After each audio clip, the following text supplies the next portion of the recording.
On today's episode of Locked On Hawks podcast, we'll get into what became a very nice win for the Atlanta Hawks at home, toppling the Golden State Warriors for a season split against Golden State this season, and more importantly, back to 500 for the Hawks with 8 games remaining. More opportunities to come this week and beyond, but a nice round number again for Atlanta, and we'll touch on all of that coming up.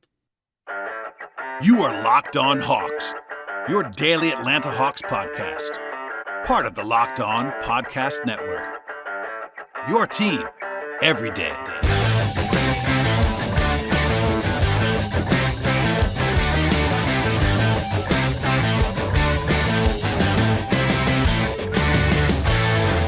Hello, friends. Welcome to episode 1205 of the Locked On Hawks podcast. I am your host, Brad Rowland, coming to you deep into the night on a Friday into Saturday. And thank you for joining us, as always, on the podcast, making us your first listen each and every day. Also, today's podcast is brought to you by NBA Top Shot. NBA Top Shot is the future of being an NBA fan. Own an officially licensed rare NFT of the greatest moments from NBA history. Sign up today at lockedon.nbatopshot.com. Today's show will get into what became a 121-110 victory by the Hawks over the Warriors at State Farm Arena.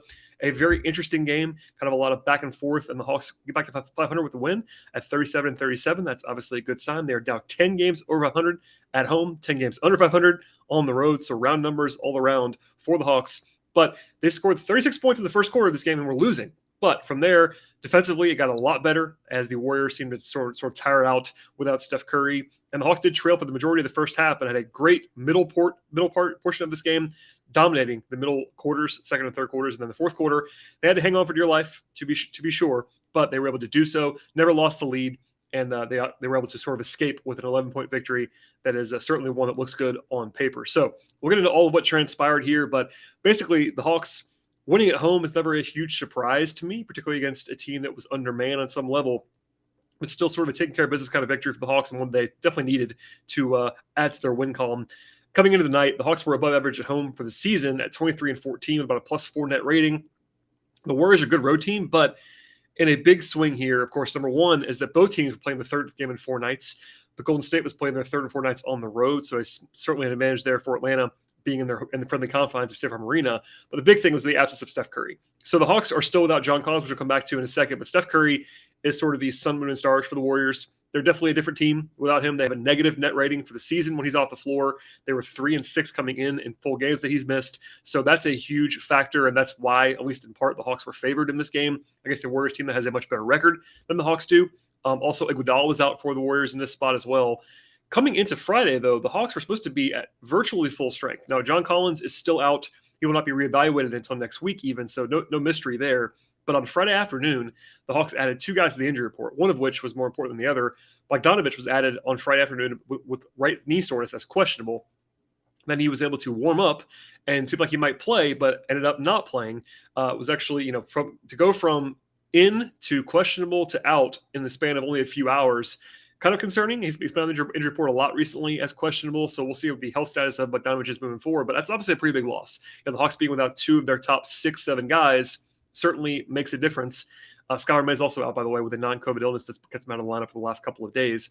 But even with all of that, with Collins out, with Bogey out, et cetera, the Hawks were 2-point favorites at BetOnline, our friends over there, which again tells you, the power of home court advantage and also the power of Steph Curry not playing. I think if Steph would have played in this game, the Hawks would have been underdogs, and that's probably the correct decision. Steph's probably worth 3, 4, 5 points to a point spread. But in this game, the Hawks were favored, and they were able to hold serve at home in encouraging fashion.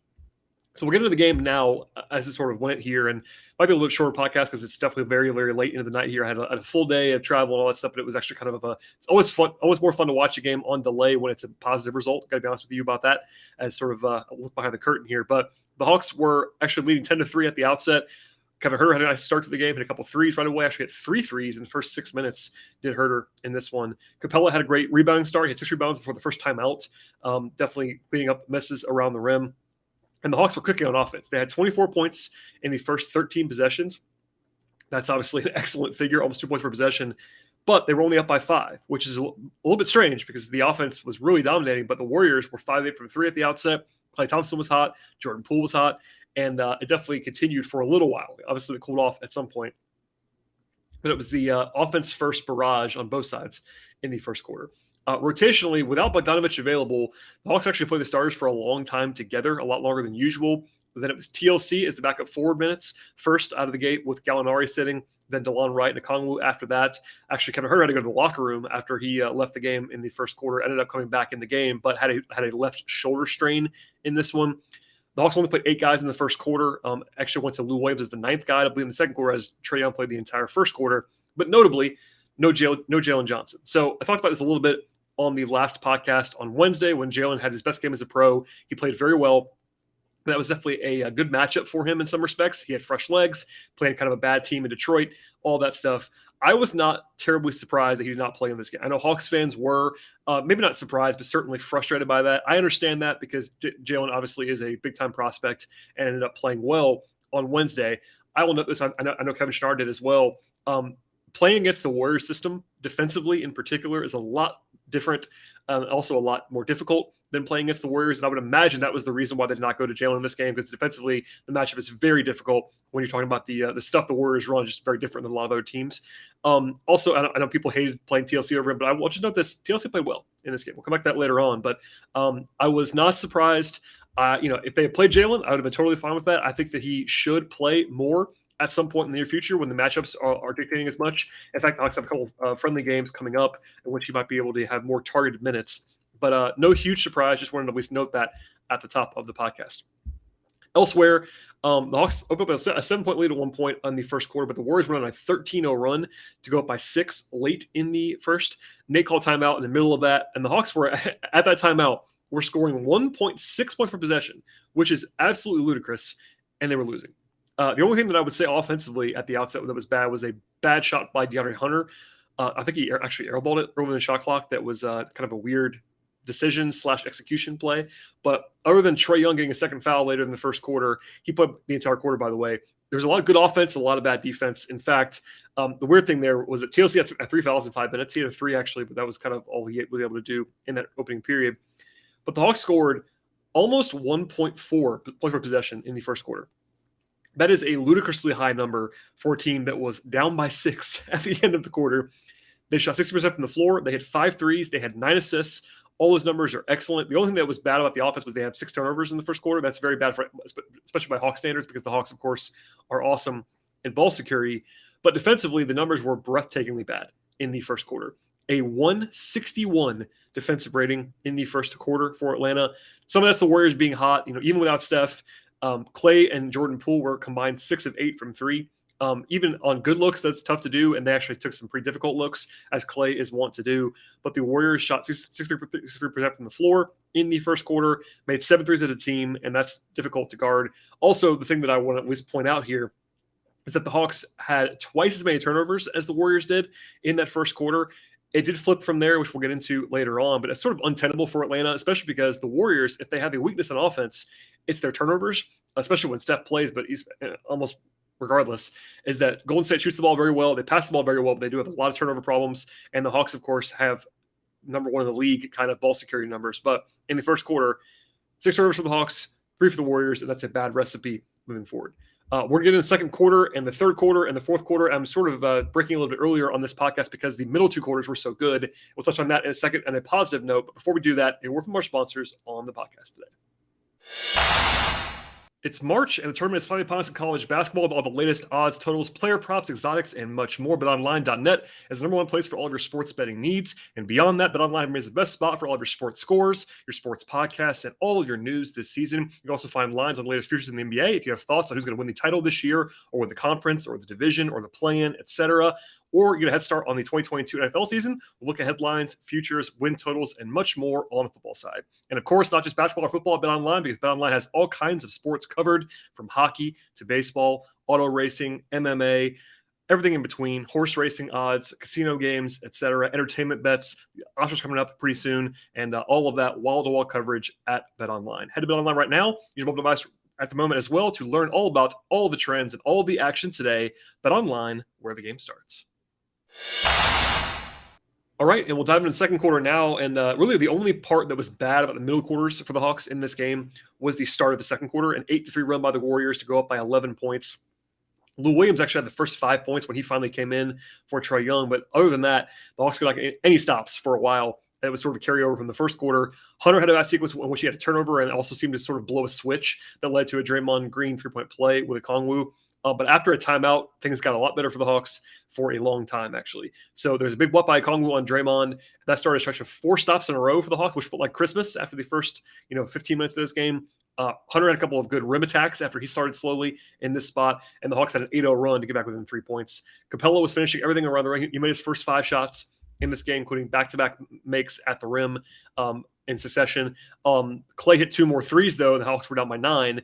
But to end the second quarter, it was an 11-0 run by Atlanta in the final 2 minutes or so of the second. Threes by Gallinari and Herter, plus a 3-point play by Trae Young. He had 5 of those 11 points. And the Hawks go from down 9 and down, by the way, as much as 11 in that second quarter to being leading at the half. That was a big swing and ended up being kind of prescient for what was to come for Atlanta. But in the first half, they had a 141 offensive rating. That's obviously fantastic. Only 2 turnovers in the second quarter. That was a much better 6% shooting for the entire half, 38% from 3. Gallinari had 19 points in the first half of this game. That actually tied his season high for scoring in any half, which tells you a lot about the way he was putting the ball in the basket. He did actually take a lot of shots. Led the team in shooting possessions by like 6, but so that was a little bit strange there. But he's obviously a guy that you want to feed when he has it going. But they had some good balance. 4 guys in double figures in the first half. Trae had 7 assists. Herter had 4 threes. They were certainly playing very well on offense. In the second quarter, they were better on defense, and that kind of carried over into the third. Still, the rest of the Warriors, the non-Klay Thompson, Jordan Poole Warriors, were 1 of 11 from 3 in the first half, and they kind of cooled off on the whole. In the third quarter, it was much friendlier for Atlanta. In fact, it was their best quarter of the game by a wide margin. It ended up being a 32-16 advantage in the third quarter overall. And honestly, it was kind of a back and forth start. So it really was like the last 8 minutes of the third quarter. There was a 7-0 run by the Hawks to go by 11 midway through the quarter. Then right after that, after Golden State scored a couple times, a 15-4 run to close the quarter up. Trae and DeLon Wright hit threes in the last 40 seconds around an offensive foul by Draymond Green. They doubled them up. Again, 32-16 in the period. The Hawks made 4 threes and 4 free throws and had 0 turnovers on the way to 32 points in that third quarter. Trae had 15 by himself. He certainly got very hot and was dominant in that stretch. They threw Gary Payton the second at him. That was the right decision because Gary Payton's a good defender. But once Trae figured it out, it was kind of curtains for everyone on the Warriors. And also, at the same time as the Hawks were getting hot, the Warriors shot 33% from the floor and 0 of 6 from 3 with 5 turnovers in that third quarter. So a big swing in favor of Atlanta. In fact, the middle quarters of this game, which is why I'm sort of broke what I did earlier, were 65-41 in favor of the Hawks. So the Hawks won this game by 11 points. They won the middle quarters by 24. So that means they lost the first and the third pretty handily, but it didn't matter because they were so dominant and so good in the middle portion of this game. In the fourth, obviously, if you saw the score or watched this game live, you would know the fourth quarter was a little bit dicey. In fact, on the whole, the Hawks only scored 20 points, and they were not good on offense in that fourth period. But a 15-2 run by the Warriors to open the fourth quarter. The league got down to 5 at one point at that stage. In fact, it got down to 3 at one point later on. But the Hawks really had their worst offensive stretch of the entire game by a wide margin early in the fourth quarter. They actually got Trae and Herter to come back very, very quickly. But the Hawks scored 2 points on their first 11 possessions of the fourth quarter. That is really rough. And also, by the way, it's 2 points in almost 5 minutes. Sorry, more than 5 minutes in that fourth quarter. And the lead, when it finally kind of stabilized, was down to 3. Gallinari actually left the game with about 4 minutes to go, was ruled out in this contest, actually has a right elbow contusion. He did speak to the media after the game as one of the podium guys after a big game. And did say that he got hit on the same elbow that was bugging him early on this season, or I guess earlier in March and February. But he basically said that it wasn't very good right now. So we'll see if he's actually able to heal. The Hawks do have 2 days off, which is a pretty good thing for a guy like Gallinari. But he had a big game, 37 minutes, so you might not have noticed that until the very, very end. But he was ruled out technically by PR, so we'll keep an eye on that moving forward. Elsewhere, though, beyond the Gallinari exit, the Hawks were dreadful on offense in the fourth quarter, I got to be honest, other than Trae. Trae had 22 and 8 in the second half. He was fantastic. And as I mentioned before, Trae and Herter had to come in very early, and both guys played 21 minutes in the fourth quarter. In the second half of this game. So they had to kind of pull out all the stops to stop the bleeding. The bench was not fantastic other than some TLC minutes along the way in place of Gallinari. But I thought the Hawks did at least a decent job holding the line and not giving the game away. Because honestly, at times this season, the Hawks would have lost this game. I'm not saying that they obviously could have lost it tonight. Golden State just kind of stopped making shots. But a lot of the signs, a lot of the warning signs, the flashing light bulb stuff was out there for the Hawks to give this one away, and it felt kind of perilous at times. They were able to hold on to it, put the game away late, and take care of business through that lens. On offense for the full game, it was actually quite good. A 125 offensive rating for the Hawks in this game.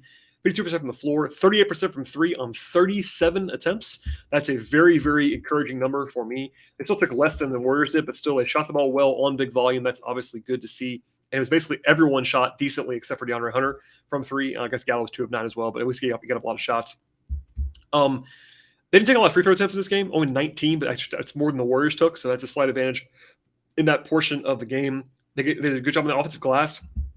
Now, defensively, we'll get into it in a second, was not fantastic, but they got a lot of rebounds on the offensive glass in this game. That's encouraging to see. 27 assists and 12 turnovers. Both of those are at least average or better for the Hawks this season. Assist-wise, that's definitely above where the Hawks average, and turnover-wise, basically right at the Hawks average. But the big thing is, after the first quarter, where I referenced earlier where the Hawks turned the ball over double the amount of times the Warriors did, only 6 turnovers the rest of the game. And that is a big, big swing because the shots were going in, that's for sure, but getting more shots to the rim is always an advantage.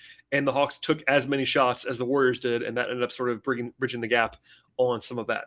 Also, 56 points in the paint is a good number for the Hawks. They were attacking the rim pretty effectively. Obviously, Trae was a big part of that, but Capella was good around the rim in this one, etc. Defensively, it was not pretty on the whole, but the numbers actually for the full game are not too bad because it was a 115 defensive rating. That's like what the Hawks averaged for the season. But in the second half, the Warriors had a 94 offensive rating. So basically, if you don't know what that means, I'll simplify it for a second. That means the Warriors scored less than a point per possession in the second half. They had 48% true shooting and turned the ball over on more than 1/5 of their possessions after halftime, did the Warriors. So basically, the combination of the Hawks playing better defense, the Warriors being careless and also missing some shots, the Hawks were very good defensively after halftime. That goes without saying when you only allow it was 43 points in the second half. But even with the fourth quarter that they quote unquote lost, the defense was actually quite good. The Warriors also were hot early on from three. They were 7 of 13 in the first quarter, and they were 7 of 28 the rest of the way. So much more normal there. And as a turnover battle, I mentioned the Hawks side a second ago, but the Warriors had 13 turnovers in the last 3 quarters. The Hawks only had 6, so that's a huge advantage. Also, the Hawks had 11 steals in the game. Anytime the Hawks get 11 live ball turnovers to fuel their offense, that's a big swing in their favor. Defensive rebounding-wise, it was not pretty. That was the one area of the defense in which the Hawks did not play particularly well by the numbers in this game. I guess 2-point shooting allowed is also not very good either, with the Warriors shooting almost 60% on twos. But it's been a problem for a while. I know I'm saying it almost in every podcast, but whenever Capella's off the court, the Hawks have a very, very hard time on the glass. And that was definitely the case again in this one. They were able to sort of hold off that and, playing smaller as they are right now without Collins available. And, TLC on the Jalen Johnson stuff notwithstanding. I did mention this on Wednesday, but if you missed that show for some reason, Jalen Johnson is a rebounding help for sure, which McMillan even mentioned. It's kind of one of the arguments to play Jalen Johnson, but didn't happen in this game, and the Hawks were vulnerable on the glass. But at the end of the day, the starters were really good in this game. The bench was not fantastic, and we'll get into all that in a second, but that was ended up being an optimal time for the Hawks to be good with their best 5 guys that are available in this spot, and that was why they won this game. Before we get to the second half of the podcast, the final half of the podcast, with some player observations and a look ahead of the standings, as well as the rest of the weekend and into next week, a word from our sponsors on the podcast today. NBA Top Shot is the official licensed NFT of the NBA. Connect with the community of hundreds of thousands of NBA fans as a natural progression of fantasy sports, and it's also a way to upgrade your experience as an NBA fan. This is the future of what NBA fandom looks like. In part, it's trading cards. In part, it's not like a stock market for the NBA. It's also fantasy sports, and it's also like an online loyalty program for the NBA. Investors include Michael Jordan and Kevin Durant, 2 familiar names, obviously, not to mention Will Smith. And there's also NBA players in the community like Tyrese Halliburton, Harrison Barnes, and Cole Anthony. People always ask why they would buy highlights when they can actually just watch it on YouTube for free, but it's not really about just that. It's about having the ownership stake of what's akin to a stock market for the NBA's greatest highlights. It's also a tip-off of a digital age in the NBA and elsewhere, and the NBA's officially licensed NFT will be a big part of the digital age. Imagine where NFTs are going to be mainstream on social media in the future.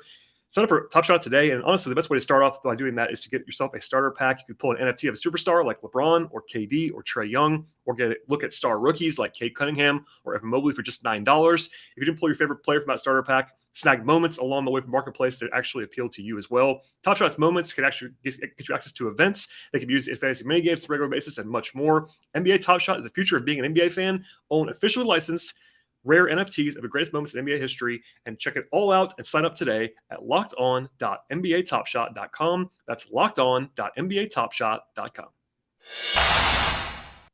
This year, one of my resolutions for the year was to actually eat right and eat much better. I've managed to stick to that with a number of things. And the biggest part of it, honestly, though, is Built Bar. In some ways, it's not even really a resolution for me anymore because I actually enjoy eating Built Bars. They have the protein-infused puff bars that are fantastic to all of the other fan favorites from Built Bar. And I've been talking to you about them for a long time, but it's still the case right now. Built Bar is fantastic. Each and every bar has 100% real chocolate. It makes a huge difference, and they taste really, really good.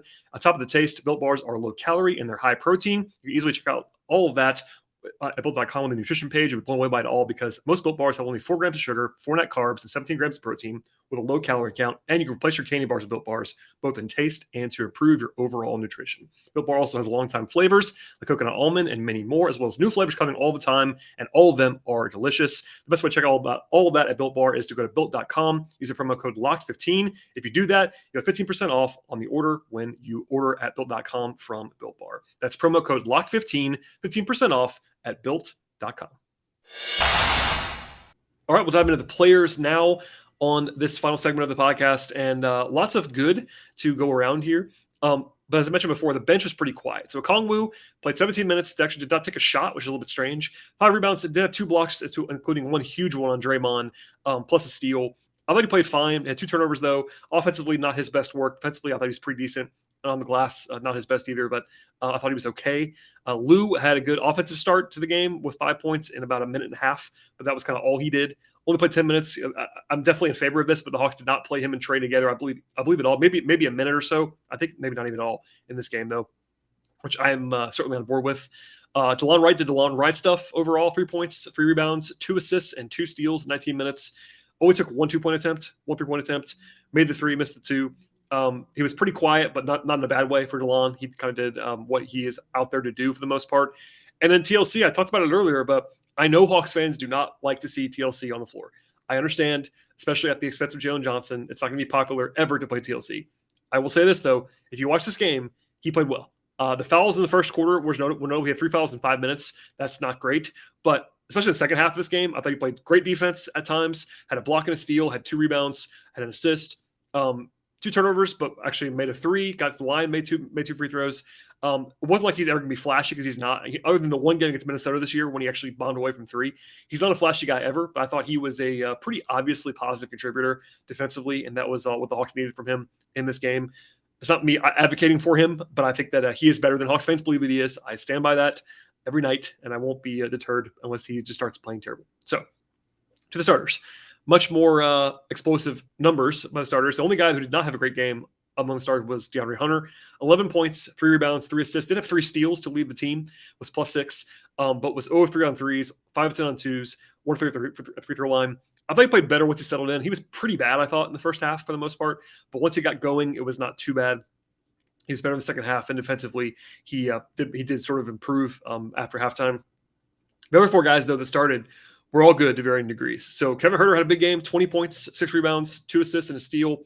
Hit 5 threes. He was only 2 of 5 on twos, which is not terrible, but 5-12 on threes. I love him taking 12 threes. I'm a big fan of Huerter hunting his shot, particularly when Bogdanovich is out. The Hawks just need that out of him, and he did in this game. He wasn't like he was unconscious or anything, but he made enough shots, was efficient enough. Defensively did his job once he settled in a little bit and had to guard Jordan Poole at times. But I thought that Huerter was good in this game. Despite leaving, by the way, he did sort of leave the game in the first half again. He's not healthy. Almost, it's very clear to me that he's not healthy. But he's been off the injury report. But it seems like he's leaving the game like every other game now with something coming back in there. But he's a tough guy. But just keep an eye on that moving forward.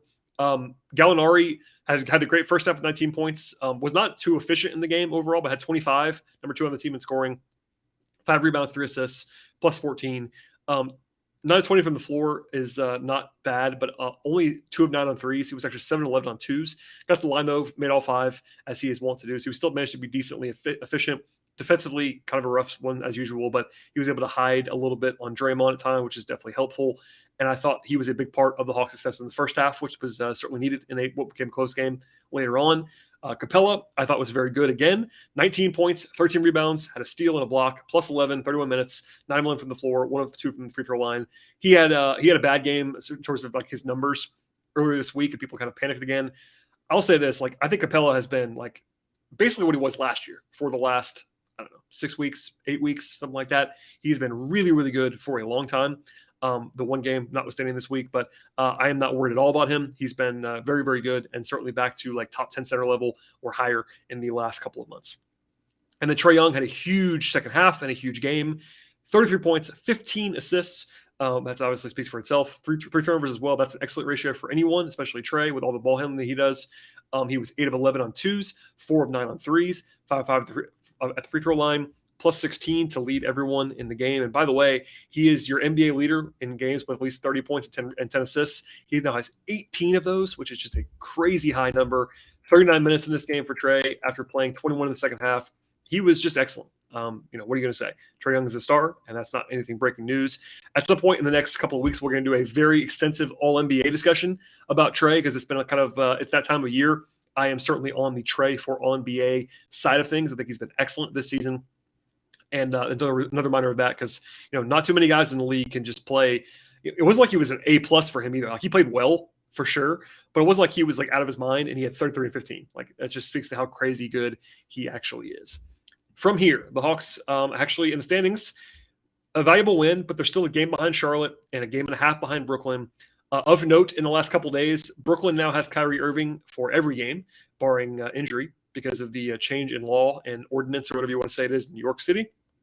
The Hornets won tonight, by the way, beating the Jazz. So the Hawks technically did not lose ground.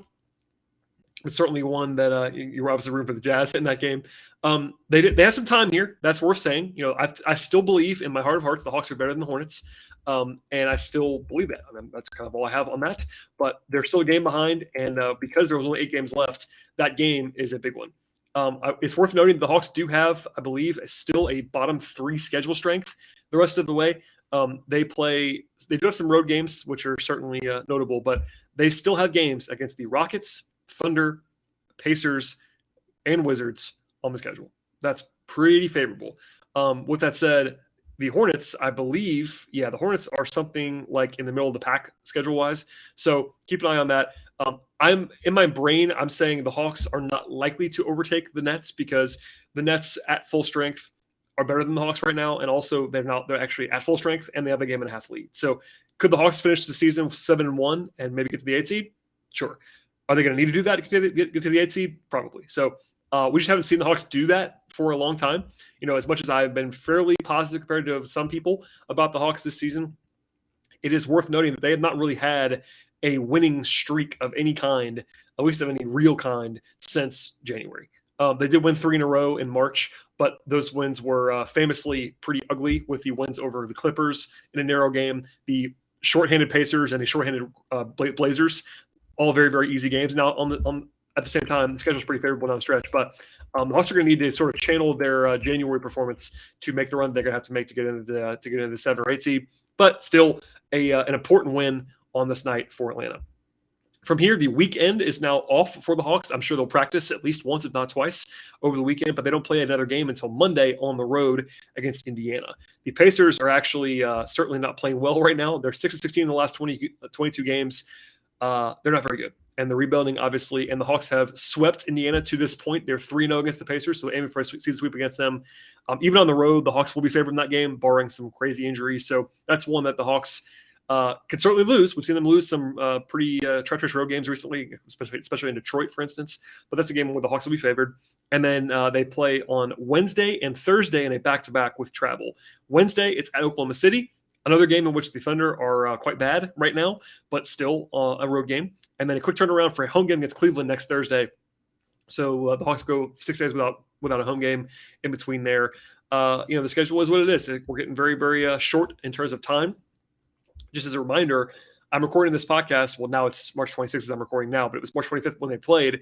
The Hawks are, only about 2 weeks from the end of the season. The final regular season game is in Houston on April 10th. So you're talking about 15, 16 days regular season basketball before the play-in and the playoffs begin. So a short runway here, but the Hawks do have the talent to run things off here, and certainly a nice way to end the week with a win over a quality opponent at home and back to 500 with a chance once again for the first time in a long time to get over 500 on Monday if they can win against Indiana. So I've said a lot on this podcast. I'm sure I'm rambling deep into the night here on this now Saturday morning, but thank you for listening, as always, to the podcast and making us your first listen each and every day. Really appreciate that as well. Check us out on all podcast platforms, including Apple Podcasts, Spotify, Google Podcasts, and we have a newly launched YouTube channel. I've been begging everybody this. I'll do it again right now.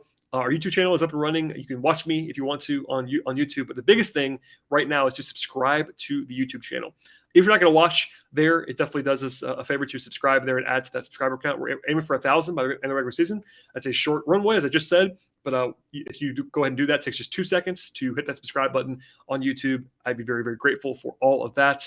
But yeah, please spread the word. Please leave reviews, 5-star ratings, etc. on your favorite podcast platforms, as well as follow us on Twitter at Locked On Hawks. Follow me on Twitter if you would like to, on my personal account at BT Rowland, where I'm always tweeting about basketball and baseball and other things. But really appreciate the support, everybody. Thanks for listening to the podcast as always. We'll be back again to begin next week, as always. And we'll see you guys next time.